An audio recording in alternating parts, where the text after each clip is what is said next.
السلام علیکم میرے بہن بھائیوں، روشنی ہربلز کی طرف سے آج میں ایک بہت اہم موضوع لے کر آپ کے پاس آئی ہوں۔ آج میں جگر کے موضوع پہ بات کروں گی۔ لیور جو کہ ہماری باڈی کا سب سے اہم پارٹ ہے، اور بھی بہت سے اہم ہے، لیکن یہ بھی مین پارٹس میں شامل ہے جس سے ہماری باڈی قائم ہے، ہماری زندگی قائم ہے۔ تو جگر کو صاف ستھرا رکھنا ہم اور ہماری اچھی عادتوں پہ ڈیپینڈ کرتا ہے۔ جگر کو زہریلے اثرات سے محفوظ رکھنے کے لیے لیمو بہت اہم کردار ادا کرتا ہے۔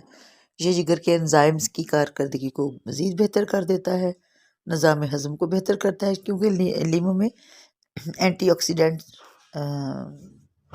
خصوصیت پائی جاتی ہے۔ اس کے لیے میں آپ کو ایک ریمیڈی بتاتی ہوں۔ ایک جار پانی میں دو گلاس پانی لیں اور اس میں ایک لیمو کا رس نچوڑ لیں۔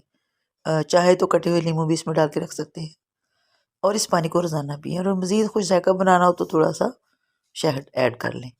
یہ جگر کی صفائی کے لیے بہترین ٹانک تیار ہو گیا۔ تیسرے نمبر پہ میں آپ کو سبز چائے کے بارے میں بتاؤں گی۔ سبز چائے کا باقاعدہ جو ہم جب استعمال کرتے تو یہ جسم کو زہریلے مادوں سے پاک کر دیتی ہے۔ ایک تحقیق کے مطابق سبز چائے موٹاپے کو روکتی ہے۔ اس کے علاوہ اگر کوئی شراب نوشی کرتا ہے تو اس کے برے اثرات سے بھی یہ جگر کو بچاتی ہے۔ اس کو دن میں 2-3 بار استعمال کریں تو ہمارے جگر کے لیے بہت ہی بہتر ہے۔ تاہم اگر آپ چاہیں تو اس میں تھوڑا سا شہد بھی ملا سکتے ہیں۔ نمبر 4 پہ ایووکیڈو ہے۔ یہ ناشپاتی کی قسم کا ایک پھل ہے، لیکن اب تو پاکستان میں بھی یہ کافی مشہور ہو گیا ہے۔ اس میں ایسے کیمیکل پائے جاتے ہیں جو جگر کو تحفظ دیتے ہیں۔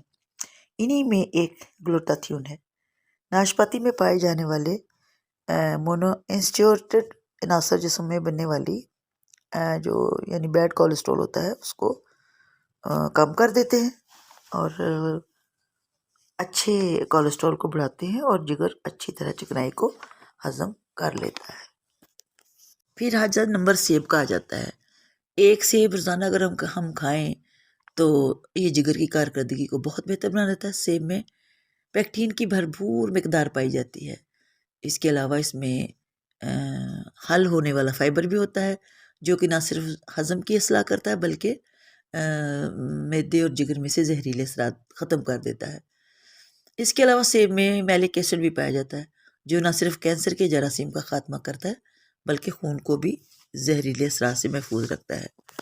تو ایک اور ہمارے جو گھروں میں پائی جانے والی بڑی اہم چیز ہے وہ ہے ہلدی۔ ہلدی سے تو سبھی واقف ہیں، بلکہ باقی چیزوں سے بھی۔ ہلدی میں پایا جانے والا ایک بہت ہی مؤثر جز کروکومین نہ صرف جگر کو زہریلے انزائم سے پاک کرتا ہے بلکہ جگر کے سیلز کو دوسرے زہریلے اثرات سے بھی پاک رکھتا ہے۔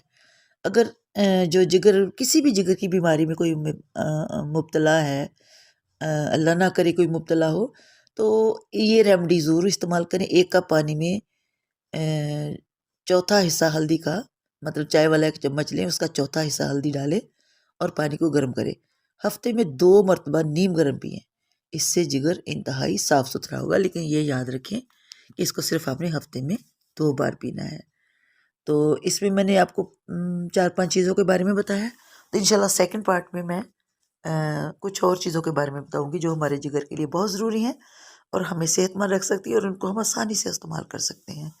اپنے جگر کا خیال رکھیے، اپنی زندگی کو شاداب بنائیے، اور مجھے دعاؤں میں یاد رکھیے۔